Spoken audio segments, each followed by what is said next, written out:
Guys मैं हूं सारसल। रहमतुल्लाह। दोस्तों आप देख रहे हैं आपका हमारा अपना रक्षित यूट्यूब चैनल। दोस्तों अगर वीडियो चल चैनल को लाइक शेयर शुरू कर दें तो चलते हैं। पाकिस्तान को अभी हर कोई ठोक रहा है। अब कोई unknown gunman hit Pakistan again, ये प्रशांत सर की वीडियो पर देखते हैं, वीडियो फिर इस पर बात करते हैं।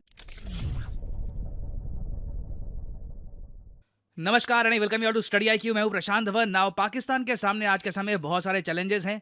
एक खराब इकोनॉमी, सेपरेटिस्ट, साथ में वेरियस इंटरनल प्रॉब्लम्स, आर्मी से रिलेटेड इश्यूज। बट इसी बीच ना एक चैलेंज लगातार उभरता आ रहा है और पाकिस्तान के सामने इस चैलेंज का कोई जवाब नहीं है। और ये इशू है एक अननोन गनमैन का। एक असंदिग्ध आदमी कहीं से आता है, जो इसको करना होता है, किसी को मारना है, किसी के साथ कुछ करना है करके चला जाता है और उसके बाद ये पकड़ में भी नहीं आता।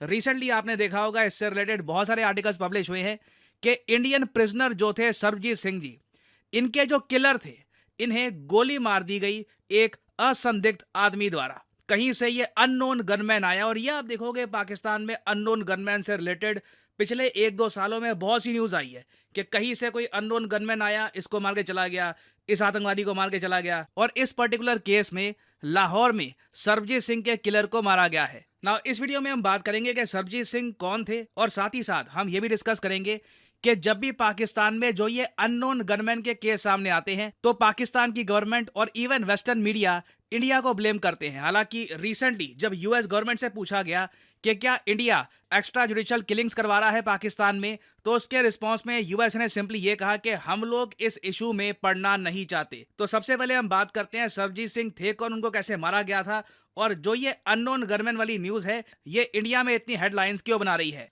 नाउ सरबजीत सिंह जी देखिए, पंजाब में एक किसान थे, ये रहते थे भिकीविंद में।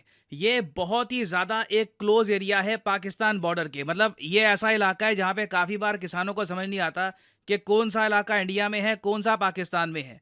और 1990s में आप समझ सकते हैं कि डिमार्किंग इतनी प्रॉपरली हो भी नहीं रखी थी, तो कई बार पाकिस्तान के किसान इंडियन साइड में या फिर जो बफर एरिया है वहां पे आ जाते थे, या फिर जो इंडिया के किसान हैं ये गलती से कुछ मीटर्स पाकिस्तान के अंदर चले जाते थे। ये बहुत ही नॉर्मल बात थी ना। अचानक से क्या होता है कि अगस्त 28 1990 में सरबजीत सिंह जी को पाकिस्तान की जो बॉर्डर पुलिस है, जो इनके रेंजर्स हैं, ये पकड़ लेते हैं और इन पे आरोप लगाया जाता है कि लाहौर में अगस्त 30 1990 में जो लाहौर में ट्विन बॉम्बिंग्स हुई थी, जहां पर 10 लोगों की मौत हुई थी और 66 लोग इंजर्ड हुए थे बुरी तरीके से, इसका आरोप लगा दिया जाता है सरबजीत सिंह पर। ना अजीब बात देखिए, 28 अगस्त को ये अरेस्ट हुए। जो बॉम्बिंग थी लाहौर की ट्विन बॉम्बिंग, ये 30 अगस्त को हुई, मगर तब भी पाकिस्तान की अथॉरिटीज सारा आरोप लगा देती है सरबजीत सिंह पर। और उस टाइम देखो, ये पाकिस्तान का टैक्टिक था।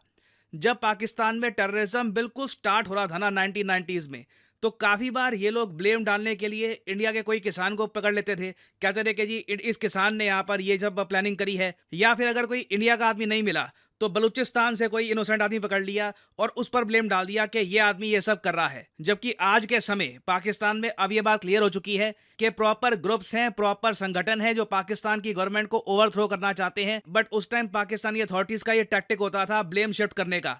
और सरबजीत सिंह जी, मैं कहूंगा, बहुत ही एक अनलकी इंसान थे कि सीधा इन पर जो ये ब्लेम है लाहौर ट्विन बॉम्बिंग का, ये डाल दिया गया।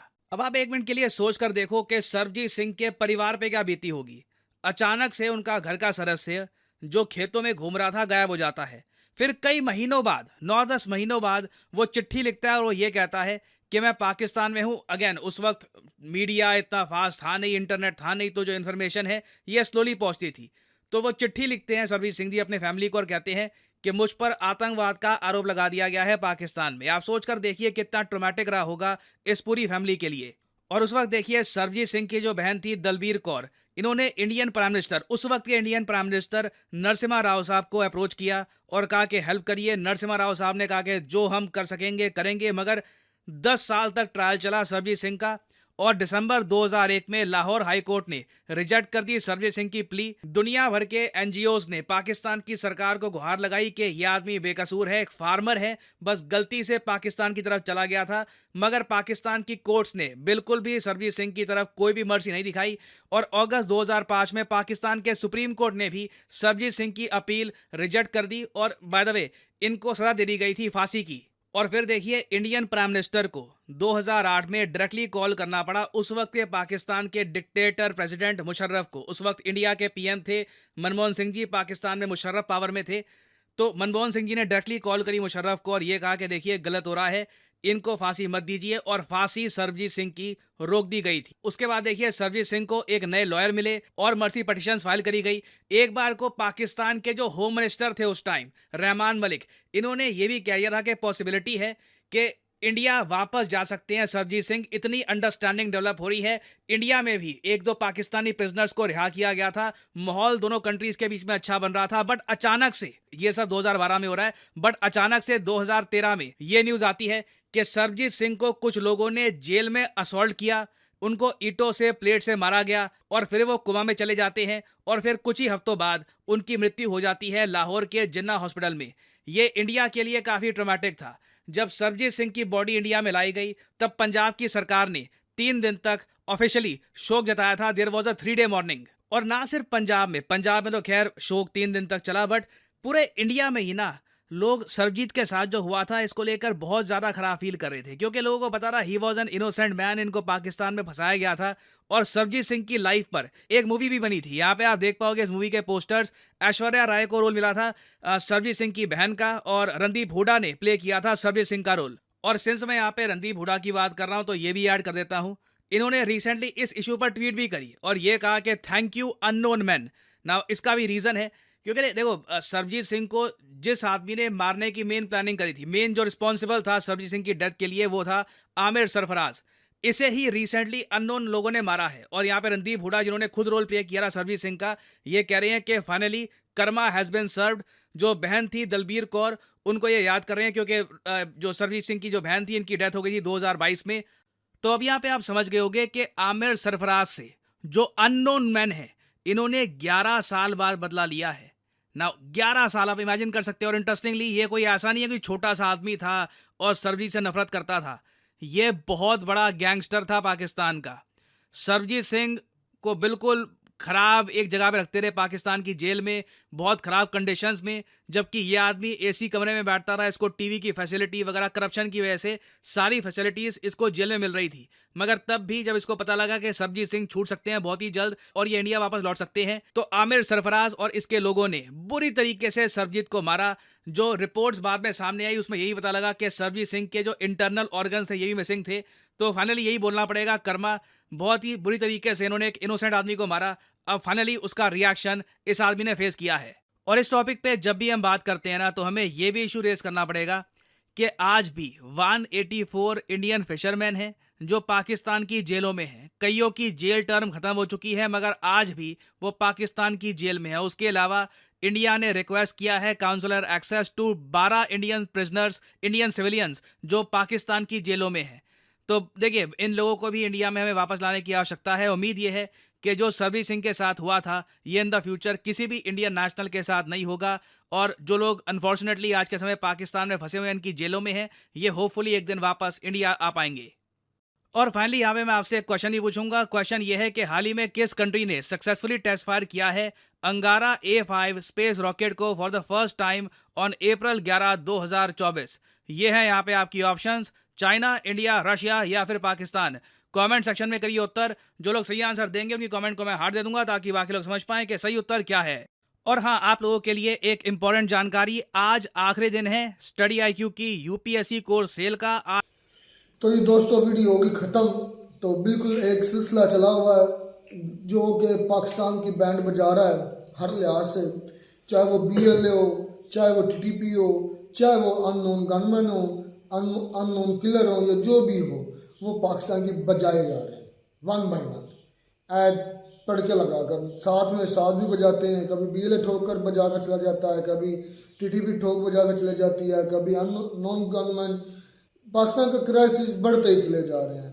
पाकिस्तान के जो इकोनॉमिक क्राइसिस वो तो है ही हैं, वो तो दुनिया के सामने, लेकिन ये वाला क्राइसिस भी आउट ऑफ कंट्रोल है। बल्कि कच्चे के डाकू नहीं पाकिस्तान से संभाले जा रहे हैं। कच्चे के डाकुओं पर अपने कितने ऑपरेशन कर चुके हैं। इतनी पाकिस्तान के नालायक फोर्सेज हैं कि उनसे कच्चे के डाकू नहीं संभाले जा रहे हैं। या मुझे लगता है शायद मिले हों कच्चे के डाकुओं से, नहीं तो कौन सा डाकू जो कानून के हाथों से बच सकता है। कानून के हाथ के हाथ बड़े लंबे होते हैं। अच्छा, वो जो सरबजीत सिंह को कत्ल किया गया जेल के अंदर, कस्टडी के अंदर, अगर तो वो बेकसूर थे तो उनको जो कत्ल किया गया ये जानबूझकर किया गया, क्योंकि पता है कि अगर हम जेल में किसी आतंकवादी या किसी टेररिस्ट के या किसी किलर के थ्रू मरवाएंगे ना तो हम पर सवाल भी नहीं उठेगा। ये गवर्नमेंट ने जानबूझ के करवाया, ये नहीं कि मतलब वो उसने अटैक कर दिया तो वो लड़ पड़े। तो जारी बात है जेल के अंदर सारी चीज़ें जो सुप्रिटेंडेंट जेल होता है उसके कंट्रोल में होती हैं, उसके अंडर होती हैं, उसकी इतला में होती हैं। तो सारा कुछ ये गेम प्लान डाला गया जानबूझकर कि अगर मतलब कि हम मारेंगे या डायरेक्ट फांसी देंगे तो सारे सवाल हम पर उठेंगे, तो हमें हो सकता है इसमें बेइज्जती का भी सामना करना पड़े, जो कि पाकिस्तान की वैसे इज़्ज़त तो है कोई नहीं। तो फिर भी कुछ बचाने के लिए अपने आप को उन्होंने ये जेल में करवाया। लेकिन वाकई कर्मा हैज़ बी रिटर्न्ड, जैसा करोगे वैसा भरोगे, ये वही चीज़ ही है। तो ये जो अननोन गनमैन है ना, या जो ये टेररिस्ट को मार रहे हैं, या वाकई ये है कि बन चुका है, क्या इसको कहें, पाकिस्तान में एक हवा बन चुका है कि यार कौन है ये, क्यों करवा सकता है ऐसा। हर रोजाना ही यार हो रहा है। पाकिस्तान में 20 से ज्यादा लोग मारे जा चुके हैं जिनका अभी तक कोई पता नहीं है कि कौन मार सारे। फिर मजे की बात ये भी इंडियन के अगेंस्ट था, इंडिया के आदमी को लुढ़काया था, मारा था, कत्ल किया था। तो उन्होंने मतलब कि अबू अननोन गनमैन ने इंडिया को पाकिस्तान के उस किलर को मार दिया। तो अगर इनडायरेक्टली कहा जाए तो माने या ना माने इंडिया, जिस तरह पाकिस्तान नहीं मानता, मुझे लगता है कि इसमें इंडिया ही है, ये इंडिया ही खरीदता है सारे किलर वगैरह और इंडिया ये सारा कुछ करवा रहा है। लगता तो ऐसा ही है।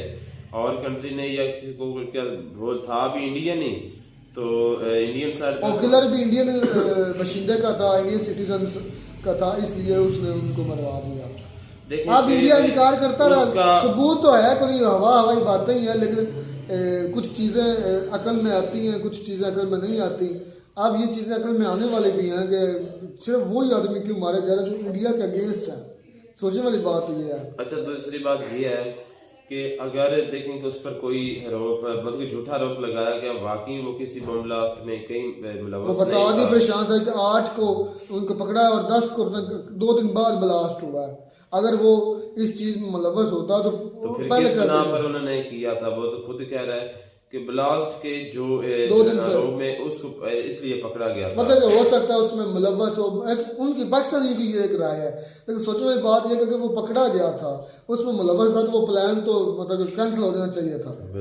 ये तो कल में चीज़ें आ सकती कि यार जो उसका एक मिसाल ले लो, सरबजीत सिंह जो है, फ़र्ज का लगे इसमें मास्टरमाइंड था या कोई एक अहम करिंदा था उस ब्लास्ट में करवाने में, तो फिर वो कैंसिल हो जाना चाहिए था कि यार हमारा वो करिंदा, उसने जो काम करना था वो तो ख़त्म हो गया उसका काम, तो ये पहले ही पकड़ा गया। तो वो धमाका होता ही ना, पाकिस्तान ने भी किस बिना पर पकड़ा, ये भी सवाल उठता है। बिल्कुल यार, कोई ना कोई तो होगा तो इस वजह से पकड़ा। और ये एक मरतबा जो इंडियन आर्मी का सोल्जर था, तो वो भी सर्दियों में जब ज़्यादा धुंध होती है ना, तो उनकी वजह से ना उसको भी पता ना चला, तो वो पाकिस्तान की हदूद में आ गया। तो पाकिस्तान आर्मी उसको रेंजर ने पकड़ लिया, लेकिन ये कि उसको वापस पे कर दिया गया था क्योंकि वो सोल्जर था और ड्यूटी पर था, तो उसको पता नहीं चला, तो इस वजह से उसको वापस कर दिया गया। लेकिन अगर ये भी होता सही तो इसको भी कर देते। जाहिर बात है पाकिस्तानी उधर चले जाते हैं और वो जो है ये इंडियन ये पाकिस्तान की बाउंड्री में आ जाते हैं। और ये है भी जीरो लाइन है, वाकई ये पता नहीं चलता। जो बाउंड्री के ऊपर, जो बॉर्डर के ऊपर गाँव है ना, उनमें अक्सर ऐसा हो जाता है। अगर इस पर कोई भी इल्ज़ाम या मतलब कोई मसला ना होता तो आर्मी ने इसको भी तो वापस कर देना था। मुझे तो लगता है कि ये कहीं ना कहीं जो मुलव्वस था, ये तो इस वजह यार मुलव्वस तो मेरी बात सुन, ये अब इसमें यार एक बात सुन, अब तुमने कहा मुलव्वस था, ठीक है, मैं एक सेकंड मान लेता हूँ। जब मुलव्वस था, पाकिस्तान के पास कुछ सबूत तो होंगे, पाकिस्तान कोर्ट ऑफ जस्टिस में क्यों नहीं उसको लेकर गया?